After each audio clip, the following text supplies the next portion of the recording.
L'entrepôt du bricolage, filiale du groupe Samsé, vous présente Si on parlait. Avec Gilles Trignard Résidence, vous êtes confortablement installé pour regarder Si on parlait.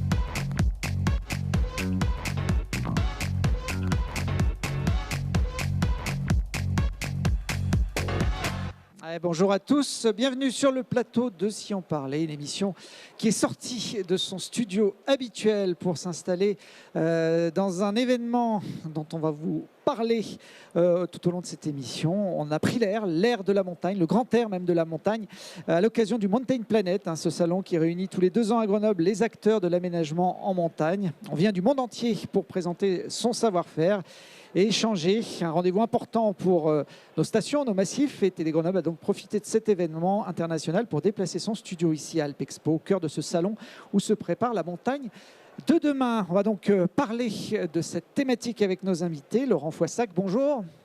Bonjour. Vous êtes chargé de développement du service OnPiste, qui est une plateforme numérique développée par le groupe Rossignol, qui s'adresse à tous les pratiquants de sport de montagne. En face de vous, Eric Attès. Bonjour Eric.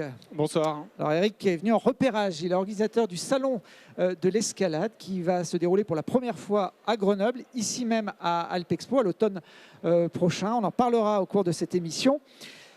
Thibaut Catelin, président de la section Isère de la FFCAM, le club alpin français. Bonjour Thibaut.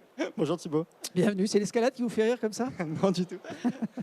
Bon, avec vous, on va parler de différents sujets qui vous concernent. Et puis Pierre-Loïc Chambon, dernier invité de cette émission. Bonjour Pierre-Loïc. Bonjour Thibaut. Le directeur de la mission montagne de la ville de Grenoble, qui organise les rencontres ciné-montagne, qui il y a quelques années avaient lieu pas très loin de ce studio, à côté d'Alpexpo, au Summum, avant d'intégrer le Palais des Sports. On est au cœur du Mountain Planet.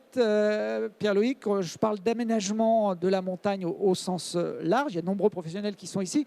On va démarrer cette émission en parlant d'un aménagement de la montagne un peu particulier. Notre montagne, on va dire, quand on est grenoblois, c'est la Bastille, avec une opération bivouac qui va être proposée par la ville de Grenoble tout au long de l'été. Oui, effectivement. Alors, c'est un aménagement, on va dire, sobre et léger qui va être proposé à la Bastille. C'est dans le cadre de l'année Grenoble, capitale verte de l'Europe 2022.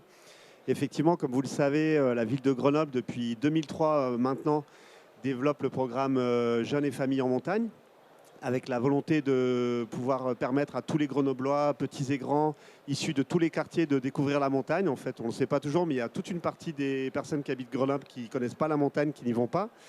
Et on leur propose, grâce au programme Jeunes en montagne, de découvrir les activités. Puis là, on a voulu pousser un petit cran de plus dans un lieu qui est comme ça, un intermédiaire, une passerelle entre la ville et la montagne, qui est la Bastille, effectivement, auquel les Grenoblois sont très attachés.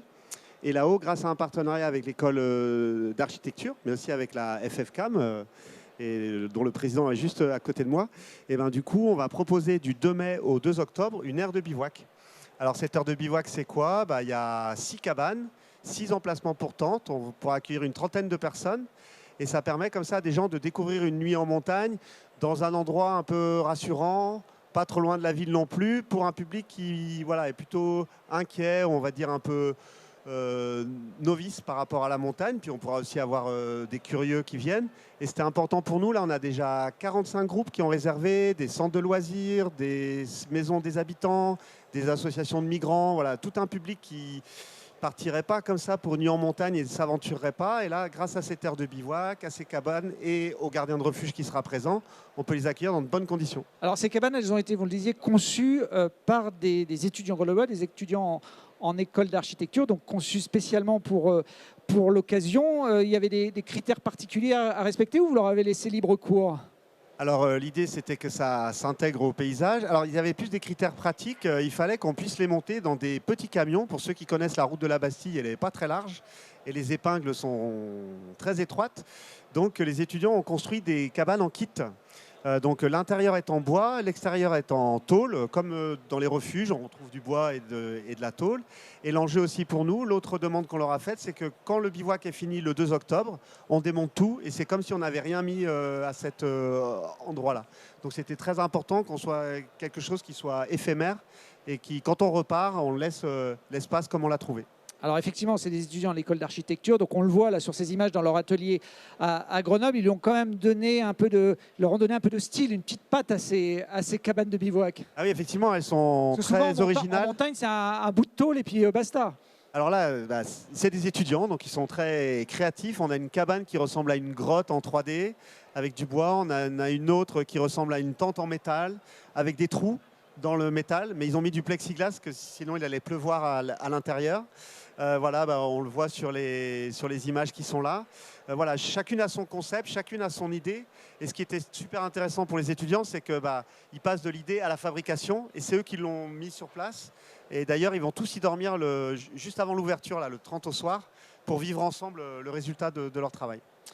Thibaut, c'est le boulot des clubs alpins de gérer des refuges. Alors des refuges normalement en montagne ou en haute montagne. Là, on est à même pas 500 mètres d'altitude sur le glacis de la Bastille. Comment vous avez appréhendé, vous, ce projet de refuge un peu urbain ? Eh ben, je pense comment on l'a appréhendé, on s'est posé la question avec Pierre-Loïc de est-ce que nous on pouvait calquer nos compétences en gestion de refuge en montagne, en haute montagne, à ce lieu qui est particulier, effectivement, qui est très proche de la ville, à la différence des refuges qu'on a en haute montagne. Et nous, on a été gestionnaire longtemps. En fait, il n'y a pas que des refuges qui sont à la FFCAM dans les montagnes des Alpes. Nous, on en a 7. On en a eu longtemps 7 en gestion dans la région Écrin-Belledonne, principalement. Et en fait, on n'a jamais été propriétaire, enfin en tout cas l'antenne de l'Isère n'a jamais été propriétaire de ces bâtiments. Par contre, on a été gestionnaire, donc gérer les gardiens, gérer la relation avec les gardiens, gérer les bâtiments en tant que tels de manière régulière. Est-ce qu'il y a des problèmes d'internet, de lit, voilà, toute la gestion qu'on appelle courante. Et donc là, on a un peu calqué toutes ces compétences qu'on a acquises au fil du temps sur ce lieu. Ok, on va recruter un gardien, on va réfléchir à l'animation que peut proposer le gardien, et puis voilà, éventuellement ce qu'il peut proposer durant les nuits en fait, voilà, pour atteindre le but. Un gardien de refuge, il fait à manger également en général à ses hôtes en montagne. En tout cas, est-ce que ce sera le cas aussi sur ce bivouac de la Bastille ? Alors non, a priori, il ne va pas faire à manger. Il va avoir recours à des traiteurs pour permettre quand même qu'il y ait des demi-pensions. Le but étant, je vais laisser Pierre-Loïc renchérir, le but étant que vraiment les usagers qui vont pouvoir aller passer une nuit dans ces bivouacs découvrent les codes nous on va appliquer en montagne et que ça serve un peu de formation ok, on va en haute montagne, on va trouver un refuge, comment ça se passe. Voilà. C'était important pour nous la dimension éducative de ce bivouac. En fait, avec les canicules, avec le Covid, on a vu pas mal de personnes partir en montagne pour bivouaquer, mais qui n'avaient pas forcément la culture ou l'habitude de le faire. Et du coup, on a des messages à faire passer, des bonnes pratiques. Voilà, on repart avec ses poubelles, donc ça sera la même chose dans ce refuge-là. Il n'y a pas d'électricité, on ne sera que à la frontale sur l'aire de bivouac. Il y a un seul point d'eau, donc ça sera assez rustique, mais vraiment pour préparer les gens à ça. On a quand même mis de la demi-pension. Elles monteront par les bulles, les demi-pensions. C'est peut-être plus pratique que par hélico ou à dos de mulet pour certains refuges. C'est quoi la capacité d'accueil du site ?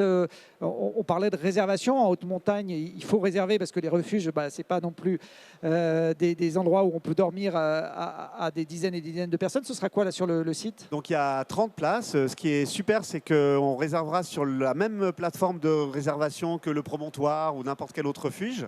Voilà. Alors nous, on a fait tout le volet où tous les groupes issus des quartiers ont déjà pré-réservé les nuits, mais tout à chacun peut venir en se connectant sur le site de la FFCAM et en réservant le bivouac comme il refuserait n'importe quel refuge au sein des Alpes. Oui, moi j'allais rembrayer en disant que la continuité naturelle n'est peut-être pas le promontoire, mais des refuges La marche est peut-être un peu haute. Voilà, en moins haute altitude. Mais voilà. 10 € la nuit, c'est ça le tarif Oui, effectivement, c'est 10 € la nuit. Il y a des tarifs réduits comme toujours à la ville de Grenoble. Et la demi-pension, donc petit déjeuner plus repas du soir, est à 22 €. Voilà, pour la partie restauration, mais elle n'est pas obligatoire. On peut tout à fait venir avec sa popote, il n'y a pas de souci. Oui, comme dans les refuges d'ailleurs de montagne. La FFCAM qui gère de nombreux refuges ici en Isère et en France. On sait aujourd'hui combien à peu près il y a de refuges sur notre territoire isérois? Sur le territoire isérois, je ne saurais pas dire. Je dirais, à la louche, je dirais une cinquantaine.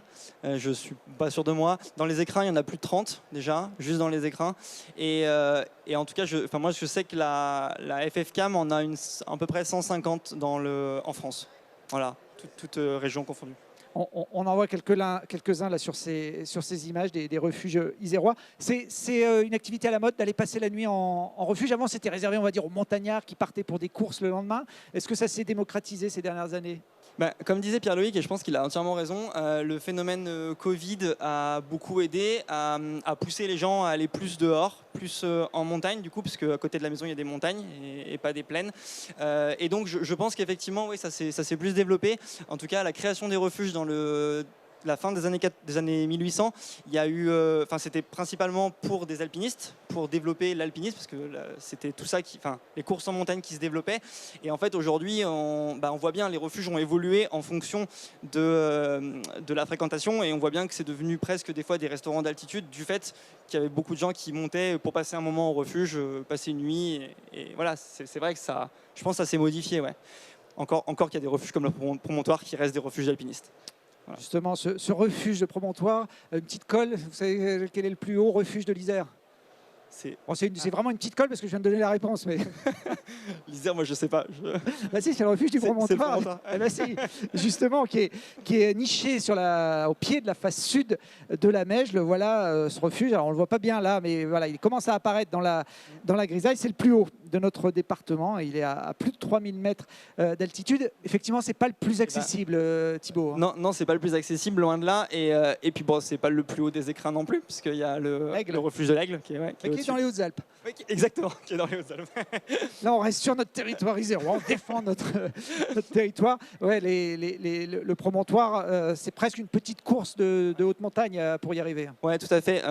D'ailleurs, ça dépend vraiment du moment dans la saison et de la saison, parce qu'il y a des années où on y monte à pied sans cramponner, ça m'est arrivé de le faire, et d'autres années où, effectivement, là, on le voyait sur les images, c'est beaucoup plus compliqué d'y monter. Ouais.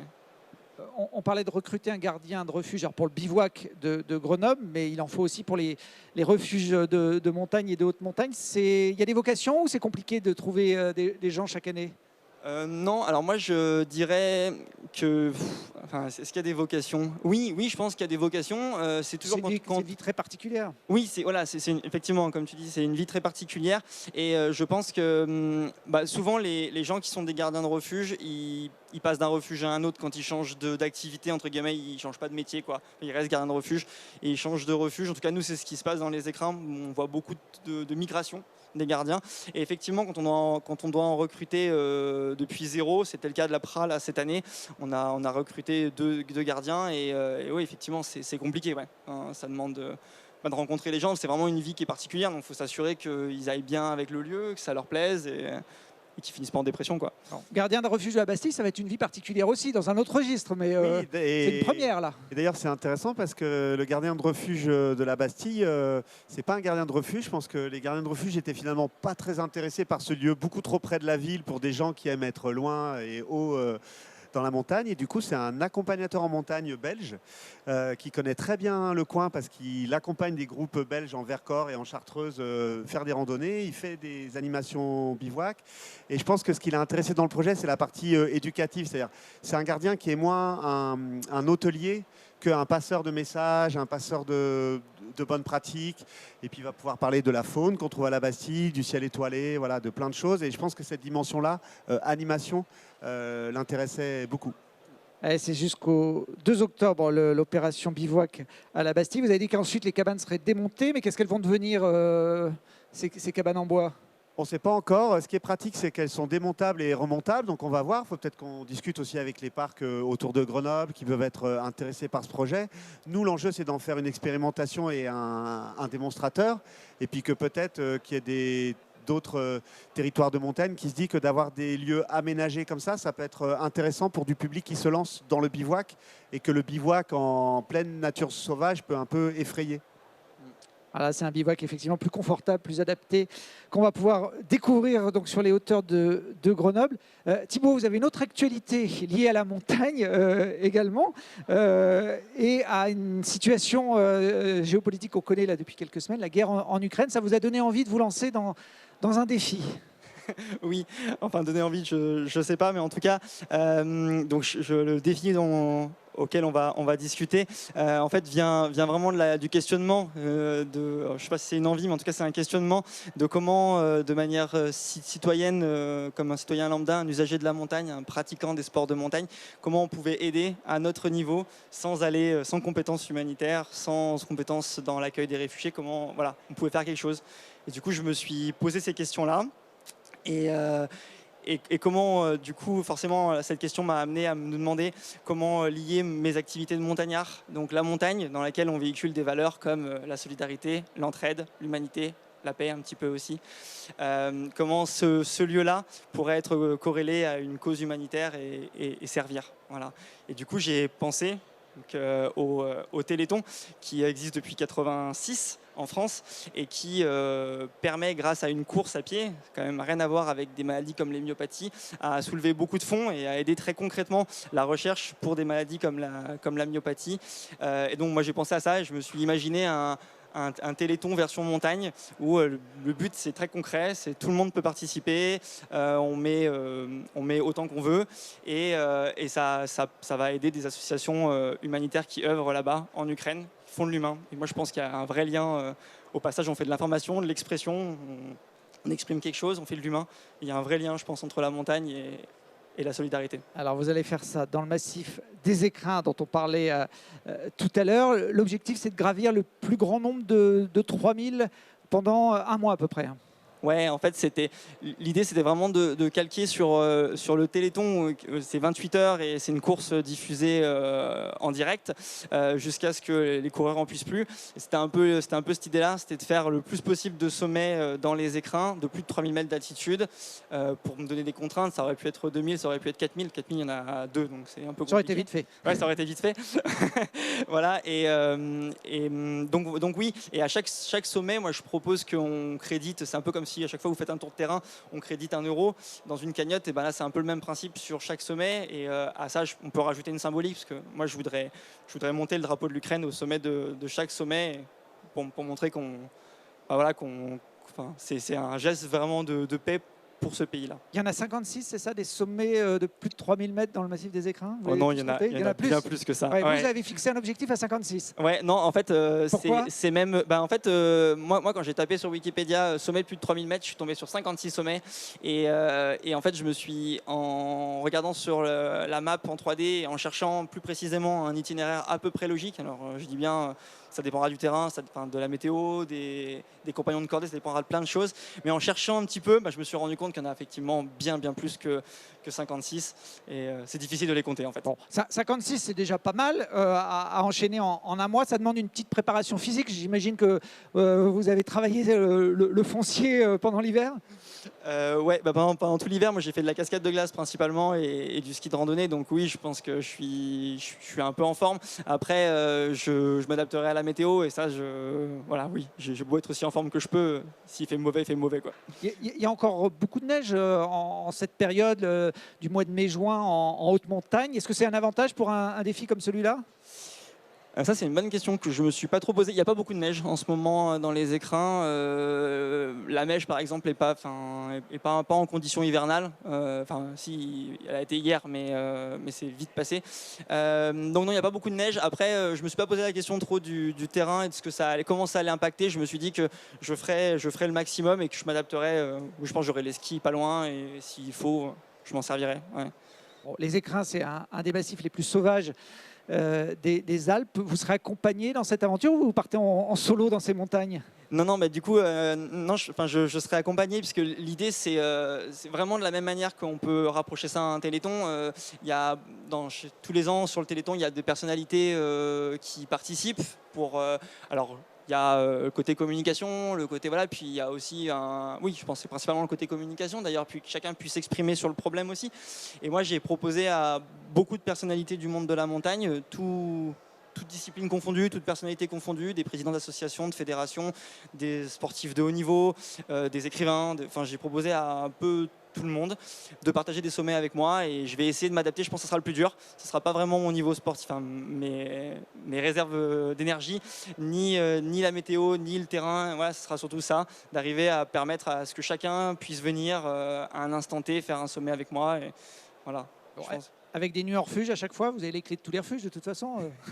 Et ben, j'ai prévenu les gardiens de refuge, alors forcément. Ceci étant dit, ils ne sont pas tous gardés à cette période. Exactement, c'est ce que j'allais dire. Les refuges, ils ouvrent pour la plupart entre, oui c'est ça, le 1er juin et le 10 juin, ouais, en gros. Mais du coup, ils ne seront pas tous gardés, ouais. Vous parliez de la Meige, elle est prévue depuis peut-être le refuge du Promontoire, l'ascension de la Meige. Eh ben, si je peux, alors là, c'est le gros morceau, hein. C'est peut-être un des seuls morceaux que je peux pas faire tout seul. Si jamais je devais être tout seul tout le temps, eh ben, ça serait peut-être le seul que je pourrais pas vraiment faire tout seul. Mais j'aimerais bien l'enchaîner avec le pic de la Grave, le râteau de la Meige et en plus le pic Gaspard. Voilà. Donc non, pas de passage au promontoire si ça se passe comme ça. Bon, vous serez quand même sur les arêtes de la Meige, l'un des sommets mythiques des Alpes, on peut le dire, avec ce doigt de Dieu là, que l'on voit sur ces images. Vous les avez déjà tous grimpés, ces sommets des Écrins, ou vous allez faire des découvertes? Ah non, en fait, je vais quasiment tout découvrir. En fait, j'en connais quasiment aucun. Il n'y a pas eu de repérage, quoi. Ouais, non, pas de repérage. J'ai jamais été trop au repérage et dans les différents projets que je fais. Et là, là, effectivement, je pars, j'en connais quasiment aucun. Ouais, je connais très peu. Je vais pas citer, ça va vous faire peur. Bon, on vous souhaite bonne chance en tout cas dans cette aventure qu'on va pouvoir suivre. Il y a un site internet Summit for Ukraine, le chiffre 4.org qui permet de suivre votre aventure. Voilà, il s'affiche le site et puis de donner aussi à chaque fois que vous réalisez un sommet. Exactement. En fait, du coup, sur le site, il y a une cagnotte qu'on a préparée qui fonctionne par nombre de sommets. Donc, ce qu'on a proposé, c'est, comme on ne sait absolument pas combien je vais réussir à en faire, du coup, on part sur 10 sommets un peu au pifomètre. Et puis après, on réagencera. C'est une sorte d'engagement. Après, on réagencera ça à la fin. Et donc oui, voilà, il y a le site là que vous avez indiqué, Thibaut. Donc, voilà, moi, ce que j'ai à dire, c'est que au-delà du défi sportif, parce qu'il y a un défi sportif qui finalement permet de dédiaboliser un peu la chose, dire voilà, c'est un peu de la même manière que la course à pied pendant le Téléthon, on dédiabolise un peu la maladie. Voilà, là on veut pas, enfin le but du jeu c'est pas qu'on se mette tous à pleurer, voilà, faire quelque chose d'utile avec le sourire et que ça serve, mais qu'il y a vraiment ce côté-là derrière, plus que le défi sportif, c'est que ça serve. Et du coup ça, tous les sous, on va les redonner à des associations humanitaires qui œuvrent sur place, qui sont fatiguées et qui ont besoin d'aide. Et ça, c'est l'aide qu'on peut leur donner. Et du coup, moi, ce que je voulais dire, c'est que c'est l'occasion d'inviter tous les montagnards, montagnardes qui pratiquent la montagne régulièrement à prouver qu'ils ne font pas que consommer la montagne et qu'ils ressentent aussi toutes ces valeurs-là de solidarité, d'entraide, d'humanité en montagne quand ils pratiquent et de participer. Bon, si vous croisez un drapeau ukrainien sur un sommet des Écrins cet été, c'est que Thibaut Catelin sera passé avant pour l'avoir déposé. Merci pour cette présentation de défi, et puis surtout bon courage. Une petite colle, une autre, le point culminant des Écrins. Bon, c'est facile, on en a parlé. Si vous avez écouté. Alors moi je le sais, mais je vais laisser les autres répondre. La barre des Écrins. Ouais. À quelle altitude, Pierre-Loïc? 4080. Non. Un peu plus haut. Oui. 4100. Je crois que c'est encore un tout petit peu plus haut. C'est 4205. Et autre col, puisqu'on parle d'Ukraine, le point culminant de l'Ukraine. Ah, là, il y a moins de candidats. Si là, je ne l'ai même pas, tu vois. Non, je ne l'ai pas. Bon, moi, j'ai fait pareil. J'ai regardé sur Wikipédia pour avoir le point culminant de l'Ukraine. C'est la montagne qui s'appelle Overla, à 2061 mètres. Voilà. C'est pas très haut, l'Ukraine, finalement. Ils ont des stations de ski, mais je ne sais pas s'ils ont des sites d'escalade, Eric. Ouais. Je crois que si. J'en ai entendu parler, notamment dans des actions humanitaires qui ont été engagées, où j'ai entendu parler notamment d'acteurs ukrainiens et de sites concernés. Mais voilà. J'en sais pas plus. Et du coup, moi, j'allais rebondir et j'allais dire que sur le site Summit for Ukraine, et puis un peu de manière générale, on va essayer de partager des illustrations, des dessins, des choses comme ça. Et je pense qu'on sera amené à... en tout cas, en travaillant avec différents réfugiés qui ont été accueillis dans les Alpes, dans nos régions, on sera amené à faire dessiner les montagnes ukrainiennes. Je pense que c'est intéressant. Allez, on va rester d'ailleurs à parler d'escalade, non plus en mode écrin, mais en mode salon.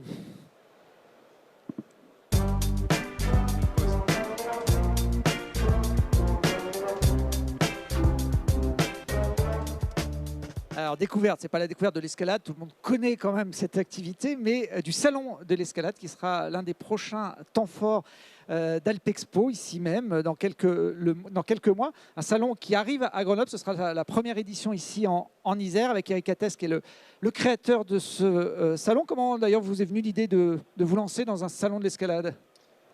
Plusieurs choses. La première, une envie de travailler dans ce monde de la montagne et de l'escalade. Vous êtes grimpeur, j'imagine, à la base ? Je suis grimpeur. En fait, c'est le côté amateur qui m'a amené à cette activité. J'ai aucune légitimité en tant que professionnel de la montagne ou de l'escalade.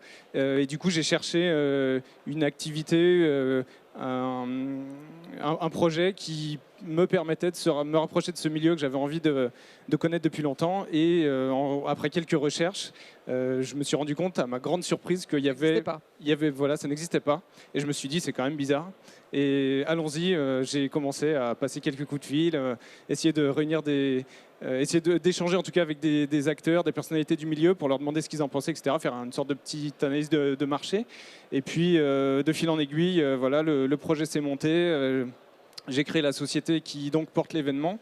Et puis après, voilà, ça a été le jeu du démarchage et de la vente de projets jusqu'à finalement réunir un nombre suffisant d'exposants, sachant que s'il y a une bascule, il y a un seuil à atteindre pour que l'événement puisse effectivement se faire, parce qu'il y a quand même le nerf de la guerre, ça reste quand même le caractère économique de l'événement, même si ça n'est pas réduit qu'à ça. Et du coup, voilà, il fallait un nombre suffisant d'exposants, et on a fait plus de 100 exposants à la première édition. Et on en a eu encore 40% supplémentaires à la deuxième édition. Donc il y a un vrai engouement et il y avait un vrai besoin, je crois, de cet événement. Une bonne idée qui a été mise en place donc à Lyon, puisque les 2 premières éditions ont été créées et organisées à Lyon. Et vous arrivez à Grenoble. C'est quoi la raison? Maintenant que vous avez grandi, vous vous dites, il faut que je m'attaque à la vraie ville des grimpeurs? Peut-être. Alors l'escalade aujourd'hui, elle est partout. Donc choisir un lieu, c'est effectivement peut-être en délaisser d'autres. Il y a plusieurs raisons en fait. Très clairement, l'idée c'est quand même de se rapprocher d'un écosystème de pratiquants et d'acteurs qui clairement autour de Grenoble, dans la région Auvergne-Rhône-Alpes et en zoomant sur Grenoble, est très, très présent. Il y a une autre raison également, toute bête, de place. En fait, on a le lieu qu'on avait investi à Lyon. On l'a rempli quasiment à 100% à la dernière édition. Et même si le salon d'escalade n'est pas voué à devenir une énorme machine, si je souhaite qu'il reste à terme à taille humaine, malgré tout, il est quand même amené à grandir. Et donc, au moins, dans ce hall 89 à Alpexpo, on aura la possibilité, à minima, de faire 2 fois la surface du salon existant de Lyon. Donc, ça nous donne de l'air. Et puis, voilà, le fait de se rapprocher de cet écosystème de pratiquantes et de pratiquants et d'acteurs fait sens à mon avis. Voilà. Ouais, là, il y a 700-800 exposants, donc effectivement, il y a encore de la marge pour installer votre salon de l'escalade. Pierre-Loïc, c'est une bonne nouvelle, vous qui organisez de nombreux événements montagne tout au long de l'année, dont les rencontres ciné-montagne, qui est un peu le point d'orgue au mois de novembre. L'arrivée de ce salon, en plus, à peu près dans la même période, ça peut permettre de renforcer l'image montagne de la ville ? Oui, effectivement, depuis le début, on est en lien. Et c'est vrai que quand on a su que Eric réfléchissait à cette possibilité-là, nous, on a trouvé ça intéressant. Il était d'ailleurs présent sur les rencontres ciné-montagne l'année dernière. Nous, on est quelques semaines avant, donc on trouve que les rencontres ciné-montagne peuvent être un beau tremplin pour le salon, avec des pratiquants qui trouvent comme ça et des images, et puis du coup un salon avec plein de conférences extrêmement riches, avec des exposants et tout. Donc oui, ça participe complètement à la vie montagne de la ville de Grenoble. Alors, ce sera du 18 au 20 novembre 2022. Qu'est-ce qu'on va pouvoir y découvrir dans ce salon, Eric ? Alors déjà, effectivement, le salon dure 3 jours. Faut savoir que c'est un salon qui est mixte, c'est-à-dire qu'il est B2B2C.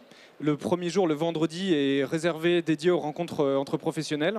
Et le week-end, samedi, dimanche, pour le coup, c'est ouvert à toutes et à tous avec une quantité importante d'animations, d'activités, de conférences, d'ateliers, de démonstrations, de choses drôles comme un défilé de mode escalade, d'un contest, voilà, des ateliers, enfin beaucoup de choses pour créer de l'émulsion entre les participants, entre les visiteurs. Sur la partie donc grand public, et le vendredi vraiment on est sur une journée qui a été le projet initial en fait était un projet en fin 2018, je remonte, était un projet vraiment de salon grand public. Moi c'est l'idée que j'avais dès le départ, et je me suis vite rendu compte qu'en fait il fallait adjoindre une journée pro parce que les acteurs du secteur avaient besoin de ce moment professionnel, tout simplement parce qu'il n'existe pas aujourd'hui, même au-delà de la France. Donc cette journée pro, elle a tout son sens pour une partie des acteurs, et ces acteurs pro se retrouvent aussi avec intérêt dans les journées grand public, puisque c'est l'occasion pour eux d'avoir des échanges avec l'utilisateur final, avec les utilisateurs des produits, des services, etc. Bon, l'escalade qui est devenue depuis cet été un sport olympique également, avec quelques Français, même s'ils n'ont pas été médaillés, qui se sont illustrés quand même dans les finales. Il y aura des champions aussi qui viendront sur ce salon? Bien sûr, il y a ce côté people, je dirais, j'ai pas peur de dire le mot parce que je trouve ça intéressant, qui est présent dans le salon, avec des séances de dédicaces et de signatures avec des auteurs et athlètes sur la librairie qui est présente, sur les stands avec les ambassadeurs des marques. Il y a voilà, le plaisir, par exemple cette année, en 2021, on avait Seb Boin qui signait des autographes, qui était hyper accessible. On avait Julia Chanourdi qui était présente, c'était respectivement nos parrains et marraines pour l'édition 2021. Donc Julia qui était présente également avec Seb sur la soirée de projection de films pour un échange questions-réponses avec le public après leur projection. Donc oui, il y a vraiment ce côté rencontre. Et puis il y a tout un tas d'acteurs, je dirais, entre les hyper connus et les inconnus, de personnalités montantes qu'il est intéressant de rencontrer et qui sont en plus relativement accessibles. Donc c'est ça qui est assez sympa dans cette discipline. Bon, un rendez-vous donc pour tous les amateurs de grimpe. Je me tourne vers le président de la FFCAM, parce que l'escalade, ça fait partie de votre activité, même si c'est la FFME qui chapeaute normalement cette discipline, mais il y a des passerelles entre les deux fédérations. Il y a 114 sites d'escalade référencés, en tout cas en Isère. On estime à peu près à 70 000 pratiquants. C'est une activité qui est en plein développement, l'escalade? Oula, ça c'est difficile de répondre. Je dirais oui, instinctivement je dirais oui, principalement en salle en fait. J'ai l'impression qu'il y a quand même, ça s'est très développé ces dernières années, ces 10 dernières années, l'escalade en salle, c'est devenu presque, je pense que les gens vont plus faire de gym ou de course à pied, mais ils vont faire de l'escalade. Et oui, voilà, désolé. et du coup, j'ai tendance à dire oui. Après, je sais pas, j'arrive pas moi à mesurer la transition vers l'extérieur, vers le rocher, vous parliez de sites d'escalade, j'imagine outdoor. Naturel. J'ai du mal à moi mesurer à quel point ça, effectivement, ça transite. Ouais. Il y en a en tout cas une centaine dans l'agglomération et puis dans les massifs environnants. Là, on voit celui de Saint-Égrève avec un problème de réglementation aussi, de la responsabilité justement sur ces sites qui ne sont pas des salles, mais qui ne sont pas non plus des endroits complètement naturels. Alors, fort heureusement, ce n'est pas nous qui avons dû gérer ça. C'est la FFME, du coup, qui était à la base gestionnaire des sites et non propriétaire. Hein. Donc, il y a des conventions de gestion qui sont arrivées tous à bout, et maintenant on essaye eux essayent en tout cas de se rapprocher d'un modèle tripartite où il y a entre guillemets une entité quelconque, en l'occurrence typiquement chez nous c'est le département de l'Isère qui est capable, qui assume et qui reprend la responsabilité légale des sites d'escalade, et après il y a deux entités, forcément le propriétaire de la falaise, donc soit une commune, soit un propriétaire privé, et puis ce qu'on appelle une autre institution qui fait l'entretien. Et donc ça, c'est toujours la FFME avec un contrat d'objectif avec le département.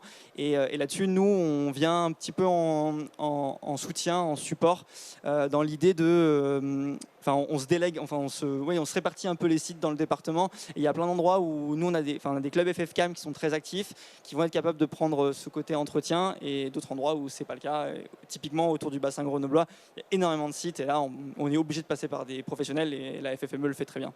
Et puis il y a des topos pour se renseigner sur tous ces sites accessibles à tout le monde et gratuitement pour le coup. Escalade, mais est-ce qu'il y aura aussi du canyoning, l'alpinisme, la spéléo par exemple? Vous ouvrez à d'autres disciplines le salon, ou ça reste vraiment sur la grimpe pure? Alors en fait, le salon de l'escalade porte ce nom parce que c'est son nom de création et c'est ce qui parle le plus au plus grand nombre. Après, c'est un salon qui ne souhaite pas adresser tout le monde de la montagne, mais en revanche qui souhaite adresser toutes les verticalités. Donc dans les verticalités, on va retrouver effectivement la spéléo, le canyon. Puis on va retrouver aussi des activités essentielles, peut-être moins connues, ou en tout cas qui ne sont pas dans le loisir, comme sont par exemple les travaux sur corde, qui sont une des disciplines, une des composantes de l'escalade. Voilà. Je rebondis juste très rapidement sur la partie du salon. On parlait à l'instant des sites naturels, l'avenir des sites naturels, la surfréquentation, etc. Tout ça, c'est des sujets qui ont été abordés depuis les 2 premières éditions du salon, dont on va encore continuer à parler parce qu'il y a beaucoup de choses à dire, il y a beaucoup d'acteurs. On donne la parole depuis le départ aux acteurs territoriaux, aux acteurs fédéraux, aux pratiquantes et pratiquants. Et du coup, voilà, le salon de l'escalade, c'est pas juste une grande boîte avec plein de stands, c'est aussi un gros contenu, un gros travail sur les conférences, les ateliers pour sensibiliser sur toutes ces thématiques. Voilà. Ouais, puisqu'on parle d'escalade, il y a 3 livres qui viennent de sortir. Escalade, ça c'est aux éditions Glénat. C'est plutôt un livre pour ceux qui veulent débuter l'initiation ou commencer à progresser. C'est signé Nicolas Glé et Jean-Paul Rousselet. Le mental du grimpeur, parce que c'est pas qu'un sport physique, l'escalade. Ceux qui en font le savent. Quel que soit le niveau, ça se joue aussi beaucoup dans la tête. Il faut des bras, il faut des jambes, mais il faut aussi un gros mental. Et ce livre s'appelle Le mental du grimpeur par Léo Deschambault et Frédéric Vionnet. Et puis c'est aussi une forme d'escalade, la Via Ferrata, nouvelle réédition des Via Ferrata de France aux éditions Glénat. C'est signé notamment Jocelyn Chavy qui a réalisé le film Julia sur Julia Chanourdi qui avait été présenté aux rencontres et au Salon de l'Escalade l'an dernier. Donc voilà, une réédition chez Glénat avec les nouveaux itinéraires remis à jour. Voilà pour être complet sur ce sujet. On va rester dans la pratique outdoor pour finir cette émission avec une innovation qui est présentée ici au Mountain Planet.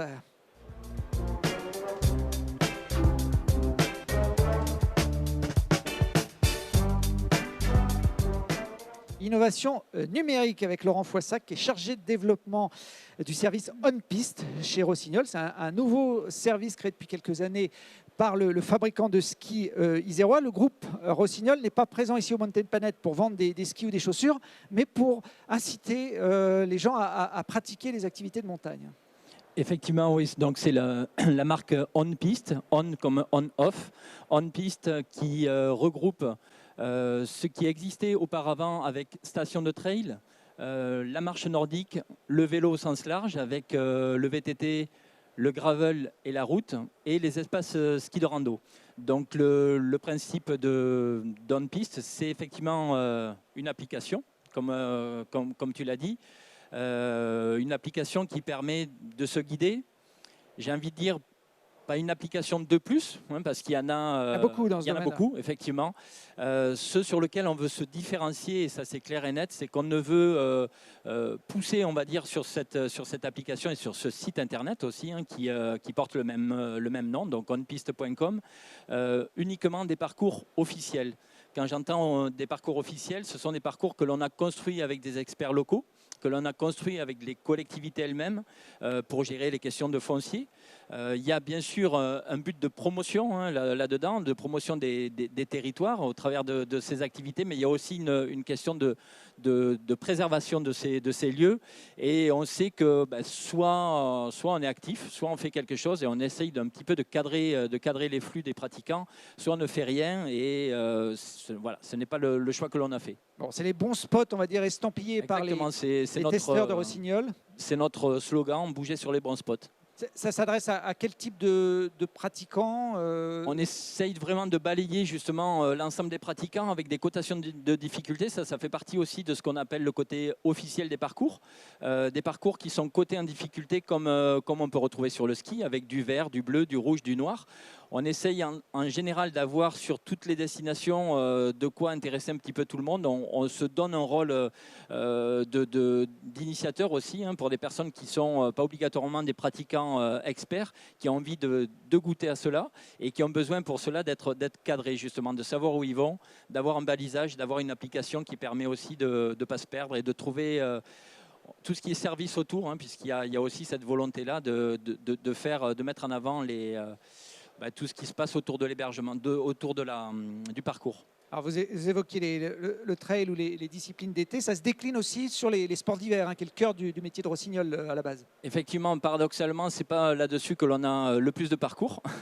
C'est sur les stations de trail, puisque les stations de trail existent depuis déjà une dizaine d'années. Sur la marque Espace Ski de Rando, c'est un petit peu plus récent.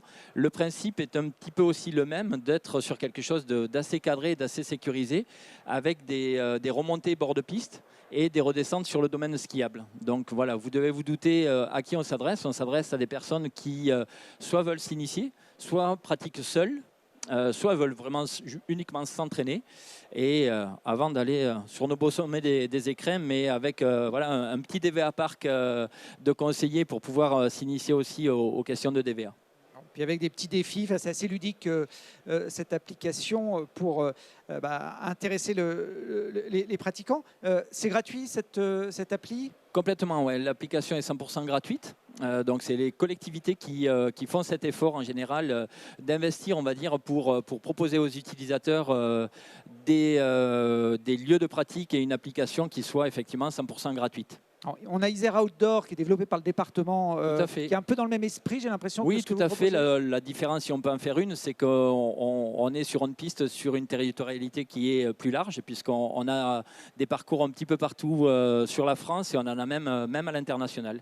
J'ai eu la chance aussi, là on n'était pas à l'international, attention, on est sur les dom-toms, mais j'ai eu la chance d'être tout récemment sur la Guadeloupe pour mettre en place des nouveaux parcours qui vont être juste magiques. Si vous cherchez des testeurs en Guadeloupe, on peut se proposer tous les quatre. Certainement que ça ne nous rebutera pas. J'ai vu Martin Fourcade sur les images. Oui. Il teste aussi les parcours. Oui, il les teste, il les pratique et j'espère qu'il a téléchargé l'appli On Piste, sinon il va se faire gronder. Bon, on lui demandera. En tout cas, ça demande effectivement d'être géolocalisé, d'avoir un GPS qui permet de suivre son Alors, évolution. Téléphone, on est sur un smartphone, une application que l'on retrouve sur Play Store ou Apple Store. Voilà, qu'on télécharge, qui permettent effectivement de se géolocaliser avec un guidage vocal si on le veut ou visuel. On retrouve tous les points d'intérêt autour du parcours, ces cotations de difficulté. Et l'idée, c'est aussi qu'avant de partir, on regarde sur le site, c'est quand même plus pratique pour choisir le parcours qui semble le plus adapté à sa pratique. On Piste présenté ici au Mountain Planet. Thibaut, les pratiquants, alors expérimentés ou pas, font de plus en plus appel à ces applications de guidage et on suit pratiquement une voie qui nous indique quand tourner, quand prendre le chemin, etc. Qu'en pensent les montagnards aguerris de cette assistance à la balade ? Eh ben moi, je m'en sers pas du tout, mais parce qu'en fait, je suis jamais trop été smartphone. Donc, nous, je sais qu'à la FFCAM, on aime bien quand même faire de la cartographie, on aime bien apprendre aux gens à se servir d'un bout de papier. Après, on apprend aussi Iphigénie, on apprend à nos les adhérents des clubs un peu plein de choses, y compris les applications. Mais alors, en tout cas, moi, mon avis personnel, c'est qu'il faut savoir s'en passer. C'est mon avis personnel. On est bien d'accord. Alors, pour rebondir et pour finir cette émission sur un petit clin d'œil, ça peut être utile de savoir lire une carte et de ne pas faire confiance à 100% au GPS ou aux applications. Regardez cette photo, c'est un peu le jeu Trouver Charlie. Je ne sais pas si vous connaissez cette BD où il faut trouver un petit personnage dans un décor. Là, il y a un trailer qui se cache sur cette photo. Alors, on ne voit pas bien l'univers, mais on est sur des barres rocheuses de Chartreuse. On voit le sentier officiel de randonnée en dessous, mais effectivement, sur le sentier, il n'y a personne. Je ne sais pas si vous l'avez vu, cette photo. Elle a été publiée il y a quelques jours par le PGHM de l'Isère, donc les secouristes en montagne, qui ont pris cette photo en intervenant en hélicoptère. Je vais vous donner la réponse en images où se cachait ce trailer sur cette photo prise donc, par les secouristes en montagne en Chartreuse. Voilà, regardez, le chemin il est en dessous. Et le trailer qui a suivi son GPS, il avait une application qui lui disait de prendre à tel endroit. Il n'est pas très loin du chemin, mais il est quand même pas... C'était pas un parcours en piste. Non, je pense pas que celui-là n'était pas homologué. Mais voilà, il s'est retrouvé coincé dans des centres de chamois, dans les barres rocheuses. Et il a dit aux secouristes qu'effectivement, il avait suivi la petite voie de sa montre ou de son GPS qui lui disait de prendre l'ascente à gauche plutôt que le sentier bien marqué. Donc voilà, il faut rester maître de son itinéraire et de sa connaissance quand on part en montagne, pas complètement débrancher le cerveau, ça peut servir. Merci en tout cas à tous les quatre. Merci. Bonne continuation dans vos projets respectifs. Thibaut, on suivra les 56 3000 des écrins multipliés par le nombre de dénivelés. On va être sur quelque chose d'assez astronomique. Nous, on se retrouve très vite pour d'autres aventures avec d'autres invités sur le plateau de Si on parlait.